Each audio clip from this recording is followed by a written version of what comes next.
માઇક્રોવેવનું, અને આની ઉપર રાખીને પિઝા અને એવું કાંઈ બનાવવાનું હતું એવી. તો આની પ્રાઇસ છે ને એકના 30 રૂપિયા છે, એટલે 30 રૂપિયામાં તો બહુ જ મસ્ત એકદમ 30 રૂપિયાની છે. તો એટલી નાની પણ નથી, એમ સારી એવી છે. તો 20 કે 30 નું છે. અને આ છે ને 70 રૂપિયાની એક બોટલ, એટલે ચાર્જ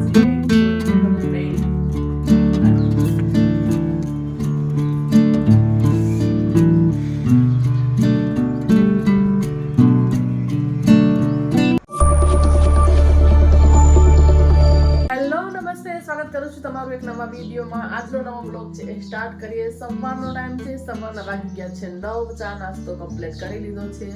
હસબન્ડ પણ હમણાં જ નીકળી ગયા છે ઓફિસ જવા માટે, અને ચાલો હવે ઘરના કામ છે એ સ્ટાર્ટ કરીને બ્લોગની પણ શરૂઆત કરીએ. તો જો કાલ રાત્રે છે ને બેન ને બધા આવ્યા હતા, એટલે મેળાવો કર્યો. તો બહુ બધા છે ને પાણીના બોટલ બધા જ ખાલી થઈ ગયા છે. એટલે કે ચાલો પેલા તો છે ને પાણીની બોટલ ભરીને ફ્રીજમાં મૂકી દો. અને હું તો છે ને ફ્રીજનું પાણી નથી પીતી, પણ મારા દીકરો ને હસબન્ડ પીવે છે. ને હવે ગરમી એટલી સ્ટાર્ટ થઈ ગઈ છે એટલે ઠંડુ પાણી જોઈએ, પણ હું તો કેટલો ટાઈમથી છે ને ફ્રીજનું પાણી પીતી જ નથી. તો બોટલ છે ને બધા જ ખાલી છે ને, એટલે સૌથી પહેલા તો છે ને આ પાણીના બોટલ છે ને એ બધા ભરી લઉં. પછી છે ને રસોડામાં જે બધું કામ છે એ કરીએ. સોફા ને છે ને મેં ઠીક કરી લીધું છે, રૂમ ઠીક કરી લીધો છે. તો જો સોફા ને એ બધું કરી લીધું છે, અને આ પછી તમને વસ્તુ છે ને દેખાડું. તો પાણીના બોટલ છે ને બધા જ ખાલી થઈ ગયા છે ને, સૌથી પહેલાં કામ છે ને એ કરવું, એટલે પાણી છે ને ફ્રીજમાં ઠંડુ થતું થાય. હું તો નથી પીતી, પણ બધા જ બોટલ ખાલી છે. કોઈ ઘરે આવી જાય તો પણ જોઈએ, દીકરાને હસબન્ડને પણ જોઈએ. કાલે પછી બેન ને બધા હતા ને મેળાઓ કરવામાં બેઠા હતા, એટલે રાત્રે મોડું પણ થઈ ગયું હતું. પછી બોટલ છે ને એમને મૂકી દીધા હતા. એટલે સવારના જો ચા નાસ્તો ને બધું કમ્પ્લીટ કરી લીધું છે. ને પહેલું કામ છે ને પાણીના બોટલ ભરવાનું કર્યું. પાણી બધા પી તો લે, પણ પછી બોટલા છે ને બધા એમને એમ જ પડ્યા રહે છે. એટલે મારા દીકરા હું હેબિટ હવે નાખું છું કે બધી બોટલ ભરીને પાણીની મૂકે, પણ ક્યારેક ક્યારેક અહીં આવી રીતના બધું સાથે હોય બેઠા હોય ને ત્યારે પછી સ્કીપ થઈ જાય છે. તો જો બધી બોટલ છે ને આવી રીતના ગોઠવી દીધી છે. ને વ્હાઇટ કલરની બોટલ છે ને બહુ જ સરસ લાગે છે ફ્રીજમાં, આમ ઓર્ગેનાઇઝ લાગે છે, આમ અલગ જ લુક લાગે છે.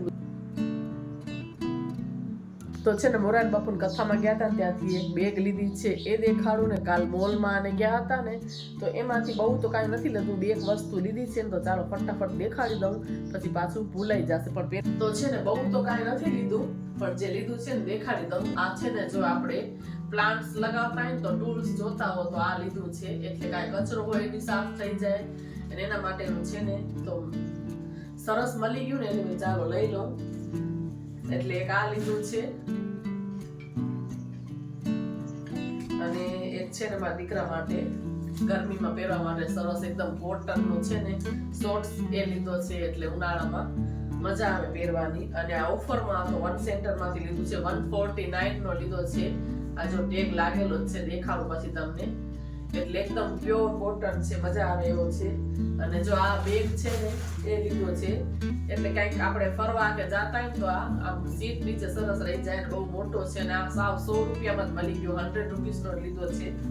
વોશ પણ મેં કરી નાખ્યો છે, એટલે હવે ખાલી મૂકવાનો છે. આ સારી રીતે ગળી કરીને તો પણ એ આવી જાય. અંદરથી એટલો બધો જો આમ પોળો છે, આમ બહુ જ મોટો છે. આમ કપડા બી ઘણા બધા આવી જાય અંદર. પિકનિકમાં જતા હોય તો બહુ બધો નાસ્તો અને એવું બધું આપણે એ પણ આવી જાય ગાડી નીચે, સારી રીતના રહી જાય. એટલે એક આ લીધો છે. અને આમાં તો છે ને નારણ પર ગયા હતા મમ્મીના ઘરે, તો મામાના ઘરે અમે લગ્નમાં જે નતા ગયા ને, છોકરી લગ્ન હતા, તો ત્યાં છે ને ગયા તો એવા કરવા માટે ત્યાં પેરામણીમાં બેડશીટ છે ને એ મળી છે. તો જો આવી રીતના પેકિંગમાં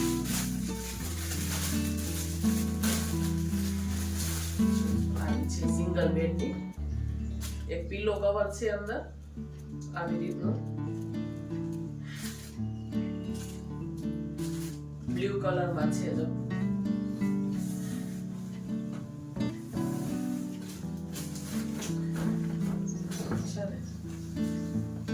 સિંગલ બેડની છે. તો એક આ મળી છે, અને આ જો તમને દેખાડું નજીકથી. જો 149 માં, અને પ્યોર એકદમ આમ કોટન છે, પ્યોર કોટન. અને છે ને આ ટૂલ્સ જો આપણે પ્લાન્ટર બધા વાવીએ ને, તો આ બધા ટૂલ્સ છે ને એ જરૂરી છે. આ પણ ઓફરમાં જ હતું, એટલે એક આ લઈ લીધું છે. ચાલો હવે છે ને ઘરના કામ સ્ટાર્ટ કરીએ. ચાલો દેખાડી દઉં ને પછી આ બધું છે ને વોશ થશે. મારી હેબિટ છે નવું કાંઈ પણ કપડું લઉં ને તો હું બધું વોશ કરું, એટલે આમાં ટેક કાઢી અને આને પણ પેલા વોશ કરીશ પછી પહેરશું. ચાલો આને પણ યુઝ કરવા કાઢી લઈ. તો ચાલો થોડુંક દેખાડું કે આનું શું યુઝ છે એમ. જો આવી રીતના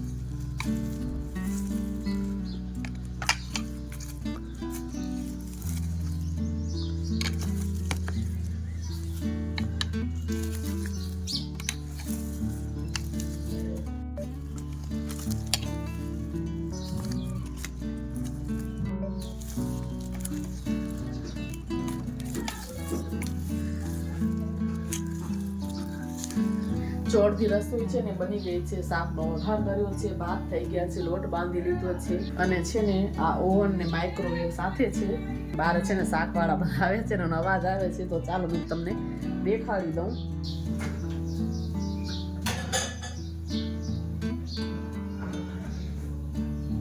તો આ છે ને માઇક્રોવેવ અને ઓવન છે ને સાથે છે.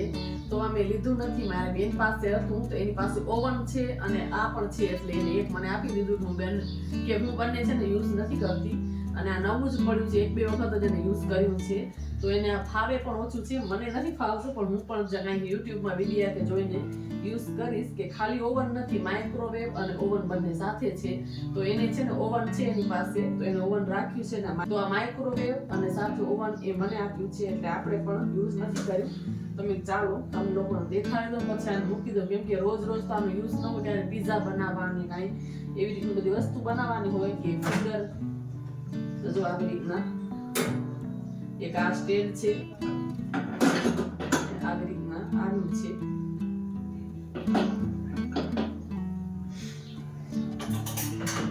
તો જો આવી રીતનું છે, તમને નજીકથી ચાલો દેખાડું.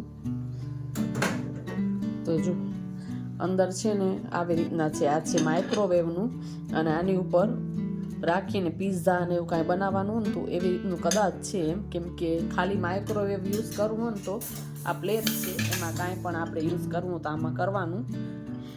અને પીઝા કે એવું કાંઈ બનાવવું હોય, સોરી નીચે પડી ગયું હતું, તો કાંઈ હવે આ પ્લેટ કાઢીને આ મૂકવાનું કે શું મારે યુટ્યુબમાં જોવું પડશે વિડીયા.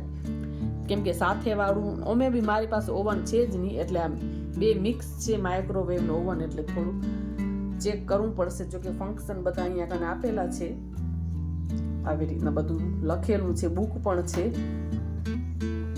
અને જો અહીંયા ટાઈમિંગ ને કેટલું સેટ કરવાનું બધું છે, એટલે કરશું કંઈક આપણે. હવે ચાલો દેખાડી દઉં. હમણાં તો છે ને હું આને રાખી દઈશ, કેમ કે પ્લેટફોર્મ છે ને મારો નાનો છે, એટલે અહીંયા કને તો નહીં રાખું બારે, કેમ કે આટલાકમાં હવે ક્યાં હું મૂકું, એટલે બહુ નાનો પ્લેટફોર્મ છે, એટલે આને અંદર મૂકી દઈશ હમણાં. જો આ વસ્તુ હટાવી અને અહીંયા મૂક્યું હતું, પણ પછી વળી ઉપાડી લીધું, કેમ કે અહીંયા ધૂપ દીવા થાય ને તો પછી ધુમાડો બહુ અંદર થાય, એટલે અહીંયાથી ઉપાડી લીધું છે. પછી અહીંયા મૂક્યું હતું જગ્યા કરીને, તો અહીંયા સુધી છે ને સ્પેસ લેવાઈ જાય છે. અને આ છે ને આ નળી છે ને એ આમ અટકે છે, એટલે આ ગેસ ને બધો આ બાજુ લીધો અને આને છે ને મેં અહીંયા મૂક્યું હતું, તો પછી અહીંયા જગ્યા નથી વધતી.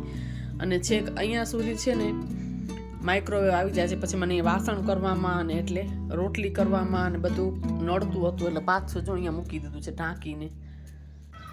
અને હવે છે ને કાંઈક એની જગ્યા કરવી પડશે, એટલે અહીંયા તો નહીં જ મેળ આવે. કાં તો પછી થોડોક ટાઈમ અહીંયા નીચે જ આવી રીતના ઢાંકીને મૂકી દઈશ. જો ઉપર માળિયામાં ચડાવું તો જ્યારે મારે કાંઈ કરવું હોય ત્યારે વળી ઉતારવાની ઝંઝટ, અને અંદર મૂકવું તો અંદર કોઈ પ્રોબ્લેમ નથી. પણ મને એમ થાય છે કે અંદર ધૂપ ને થાય ને તો ધુમાડો અને પછી બહુ થાય તો કાંઈ પ્રોબ્લેમ થાય કે નહીં, એટલે મને ખ્યાલ નથી.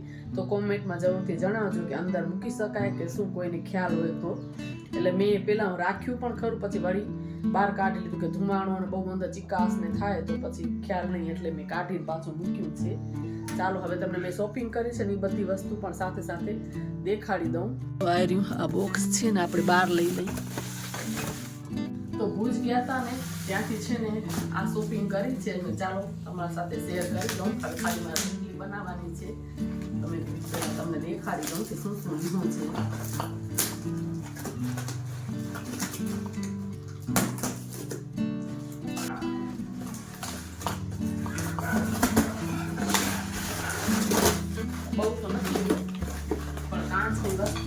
મારા એક સબસ્ક્રાઇબર મને પૂછતા હતા કે દી તમે કાચની વસ્તુ યુઝ ન કરો તો છે ને મને શોખ તો બહુ થાય પણ થોડું મારી માટે રાખવું મુશ્કેલ થઈ જાય છે. તો આ વખતે હું લઈ આવી છું આ કાચની જે એર ટાઈટ બેડી આવે છે ને એ લઈ આવી છું.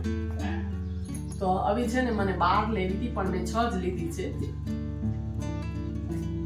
તો જો આવી બેડી છે ને 6 લીધી છે.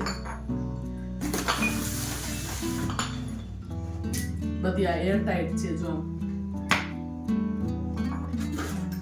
નજીકથી તમને થોડું દેખાડું છું. એટલે 6 નો સેટ લીધો છે મેં.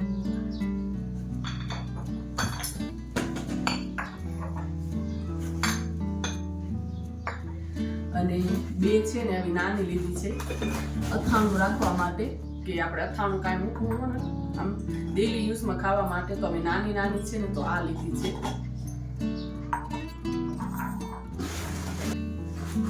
અને આ ગયણી છે ને એક આ લીધી છે. કાંઈ ઘી કે ગાળું હોય તો એક હેન્ડલ વાળી આમ મૂકીએ ને તો આમ ઘી ગાળતા હોય તો ક્યારેક આમ નમી જાય ને તો પડી જવાની બીક લાગે. તો જો આવી સ્ટેન્ડ જેવી છે એટલે કળસિયામાં કે નાના એવા કટોરામાં કે આવી રીતના જો મૂકી દઈએ તો બિલકુલ આમ પડવાનું કાંઈ ટેન્શન ન રહે. એટલે જો આવી આ લીધી છે. આ કાંઈક 20 કે 30 રૂપિયાની જ હતી. અને આ પણ કાંઈક 20-30 રૂપિયાની જ હતી. અને આ એક બોટલ છે ને એ 70 રૂપિયાની છે. કાચની બેણી, બોટલની બેણી. અને છે ને વધારે તો મને બધાય છે ને આ મસ્ત ગમે, કેટલું સરસ લાગે છે ને. જો આવી રીતના પેકિંગ આવી છે. આની અંદર છે ઢાંકણ. તો ખોલીને દેખાડું તમને. કાંઈક દહીં કે જમાવું હોય ને તો મસ્ત લાગે, આમ હાંડી જેવો શેપ છે. જો આ 30 રૂપિયાનું હતું લગભગ. તો હા 30 નો જ હતો આ પણ. જો આવી રીતના છે. તો આવા મેં 3 લીધા છે. બહુ જ મસ્ત લાગતા હતા. તો આ 3 લીધા છે ને આટલી વસ્તુ છે ને લીધી છે. તો જો નજીકથી દેખાડું છે ને એકદમ મસ્ત હાંડી જેવો શેપ છે. આની અંદર દહીં કે આમ જમાવ્યું હોય ને કંઈ રાયતું ને બહુ મસ્ત લાગે એકદમ. તો જો આવા 3 લીધા છે મેં. તો આની પ્રાઇસ છે ને એકના 30 રૂપિયા છે. એટલે 30 રૂપિયામાં તો બહુ જ મસ્ત એકદમ હાંડી શેપમાં મળી ગયું છે. મોલમાં ને એવી રીતના મોટી દુકાનોમાં જાય ને તો આપણને ન મળે. આ 30 રૂપિયાની છે. અને આ છે ને એક બોટલ 20 રૂપિયાની છે. તો એટલી નાની પણ નથી, એમ સારી એવી છે. તો જો આ 20-20ની છે એટલે આ 2 લીધી છે. આ એ કાંઈક 20 કે 30 નું જ છે. અને આ છે ને એક 70 રૂપિયાની એક બોટલ. એટલે જો આવી રીતની આટલી શોપિંગ છે ને એ કરી છે. એટલે બહુ સારી એવી મળી જાય. લોકલ માર્કેટમાં છે ને સારી એવી મળી જાય. જો એટલે આટલી શોપિંગ છે ને આપણે કરી છે. જો આ મને બધાથી વધારે છે ને હાંડી ગમી, નાની. આમાં દહીં ને રાયતું ને કોઈ ગેસ્ટ આવે ત્યારે આપીએ ને તો બહુ જ સરસ લાગે છે. કોઈ ચાટ એવી બનાવી હોય, ચટણી, બહુ જ મસ્ત લાગે એકદમ. આ પેન છે ને એ પણ જો ત્યાંથી જ લીધી હતી. 20 રૂપિયાની છે ને 4 પેન આવી છે. અને આ કવરનું પેકિંગ છે ને એ લીધું છે. આખું પેકેટ પડ્યું હોય તો વાંધો ના આવે, ક્યાં પણ ચિંતાનું જવાનું થાય તો વ્યવહાર કરવા માટે જોઈએ. એટલે આ 2 વસ્તુ રહી ગઈ. મેં ચાલો દેખાડી દઉં. પછી સાંજનો ટાઈમ થયો ને ત્યારે માર્કેટે ગઈ હતી, કેમ કે શાકભાજીને લેવાનું હતું. એટલે માર્કેટેથી જસ્ટ હમણાં જ આવી છું. આજ ગાડીથી જ ગઈ હતી. ઘણી વખત હું ને દેરાણી જઈએ વોકિંગ કરતા પણ શાકભાજી ઘણી લેવાની હોય ને તો પછી અમે લોકો ગાડી જ લઈ જઈએ. નહીં તો ક્યારેક એમ થાય કે કાંઈ 1-2 વસ્તુ લેવાની હોય ને તેમ થાય ફરી આવીને શાક લઈ આવીને આંટો મારી આવીને વોકિંગ પણ થઈ જાય. પણ બહુ બધું શાક ને હોય ને પછી ઉપાડવાનો થોડો કામ, કેમ કે ઘર અમારું કિલોમીટર જેટલું આરામથી થઈ જતું હશે, વધારે થતું હશે. એટલે ગાડી લઈને જાય ને તો પછી વાંધો ના આવે. તો જો ધાણા ને લીંબુ ને બધું લેવાનું તો સરસ મજાને એકદમ ફ્રેશ. જો લીલા ધાણા છે, લીંબુ છે, ટમેટા, એ બધી જ વસ્તુ જે ઘરની આમ શાકમાં જોતી હોય ને બધું જ લઈ આવી છું. એટલે આવી રીતના હું જાઉં ને ત્યારે થોડુંક આમ ભેગું જ લઈ આવે. એટલે રોજ જવું ના પડે. તો ઘર પાસે આવે છે પણ ઘર પાસે એવું હોય કે ક્યારેક સવારનો ના આવે, ક્યારેક 12:30 પછી આવે, 1 વાગે આવે. તો પછી આપણને શાક ને કરવું હોય ને તો પછી વાટ જોવી પડે. એટલે ઘરમાં લીધેલું હોય ને તો વાંધો ના આવે. આગળ પાછળ હોય ને તો જો લીલા ધાણા છે, લીધા છે, મરચા અને ગીસોડી છે ને આવી રીતના હું કટ કરીને જ ત્યાં ચાખીને. ઘણી વખત છે ને ગીસોડી ખારી ને કડવી એવી આવી જાય છે. એટલે હું ત્યાં કટ કરી અને ચાખીને ટેસ્ટ કરીને જ લઈ આવું છું. આ ટમેટા છે એ લીધા છે, દૂધી, ભીંડા એટલું શાક છે ને લઈ આવી છું. અને અહીંયા જો ફણગાવા માટે મગ ને ચણા છે ને એ મૂક્યા છે. એટલું શાક છે ફ્રીજમાં સેટ કરવાનું છે. સાંજના છે ને 7 વાગ્યા છે. હજી રસોઈને વાર છે કેમ કે ઉનાળો છે ને એટલે દિવસ આમ થોડુંક ચાલે છે. ચાલો થોડી વાર છે ને છત ઉપર છે ને વોકિંગ કરું. આજકાલ છે ને વોકિંગ ને કાંઈ જવાતું નથી, યોગા ને બધું બંધ છે. તો હજી છે ને 7 જ વાગ્યા છે એટલે અડધી 1 કલાક જેવું છે ને ઉપર આપણે છત ઉપર વોકિંગ કરીએ. તો આજકાલ છે ને મારું યોગા ક્લાસ ને વોકિંગ જવાનું બધું જ ડિસ્ટર્બ થઈ ગયું છે. હવે ખબર નહીં ક્યારથી આમ રેગ્યુલર થશે. તો જો છત ઉપર આવી ગઈ હતી એમ જ મેં થોડાક ચાલો 8-10 ચક્કર છે એ મારું. એટલે વેધર પણ સાંજના ટાઈમે છે ને સરસ થઈ જશે. નહીં તો એટલી બધી ગરમી પડે છે કે વાત જ ન પૂછો. 6 વાગ્યા સુધી તો ઘરથી બહાર નીકળવાની મરજી નથી થતી. એટલે 7 વાગ્યાનો ટાઈમ છે એટલે થોડીક વાર મેં અહીંયા રાઉન્ડ માર્યા. અને જો આ સરસ મજાનો ખાટલો ઉપર મૂક્યો છે અમને બેસવા માટે. રાત્રે પણ અમે બેસીએ છીએ કેમ કે ગરમી બહુ થાય ને તો રાત્રે પણ મજા આવે છે ઉપર બેસવાની. એટલે જો થોડાક રાઉન્ડ મારીને પછી જો ખાટલા ઉપર બેઠી હતી. સરસ મજાનું પક્ષીઓનો પણ સાંજના ટાઈમે ને સવારે અવાજ આવતો હોય છે. એટલે શાંત વાતાવરણ હોય ને બેસવાની મજા આવે. આપણને જે મી ટાઈમ હોય ને મજા આવે એન્જોય કરવાની. અને જો અહીંયા બસ એ જ થોડો ઘણો ટાઈમ પાસ કર્યો. પછી થોડી વાર રસોઈનો ટાઈમ થશે ને પછી નીચે જઈને રસોઈ કરીશ. સાથે સાથે આ વિડીયાને પણ અહીંયા જ એન્ડ કરી દઈએ. જો વિડીયો તમને સારો લાગ્યો તો જરૂરથી ચેનલને લાઈક કરજો, શેર કરો અને સબસ્ક્રાઈબ કરજો. તો ફરી પાછા મળીએ નવા એક વિડીયોમાં. ત્યાં સુધી બધાને જય શ્રી કૃષ્ણ, જય મહાદેવ, બાય બાય.